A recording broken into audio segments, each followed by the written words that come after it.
আমি তোমাকে এখান থেকে বের করবই। শেষ পর্যন্ত রাতুল ষড়যন্ত্র করে আবারও অনেককে ফাঁসিয়ে দিল।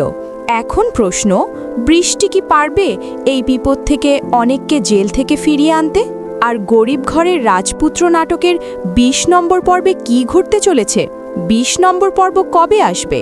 আর আপনি কি করলে সবার আগে দেখতে পারবেন, সব বিস্তারিত জানিয়ে দেব আজকের ভিডিওতে।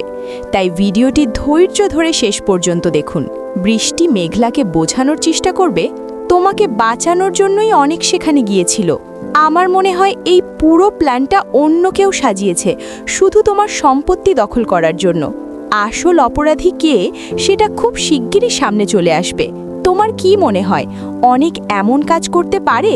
তোমাকে যখন ধরে নিয়ে যাওয়া হয়েছিল তখন কিন্তু অনেক আমার কাছেই ছিল, তাই ভালো হবে তুমি মামলাটা তুলে নাও। কিন্তু মেঘলা কিছুই বুঝতে চায় না, সে উল্টো পাল্টা কথা বলতে থাকে। সে বলে, অনেক ছাড়া আমার কোনো শত্রু নেই, আর রাতুল আমার সাথে খুব ভালো ব্যবহার করে। আমি আমার প্রজেক্টের কাজও তাকে দিয়েছি। আমার মনে হয় না রাতুল আমার সাথে কোনো বেইমানি করবে।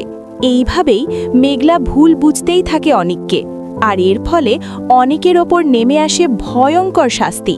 আপনারা তো আগের পর্বেই দেখেছেন জেলের ভেতরে অনেককে কতটা ভয়াবহ নির্যাতন করা হচ্ছে।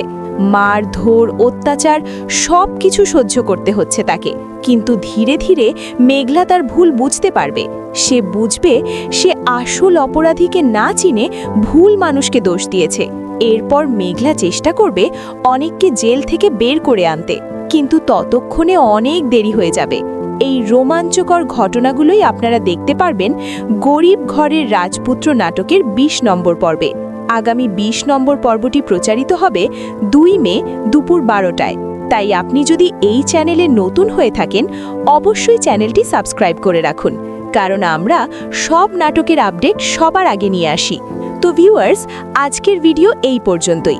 সবাই ভালো থাকবেন, সুস্থ থাকবেন। ধন্যবাদ শেষ পর্যন্ত পাশে থাকার জন্য।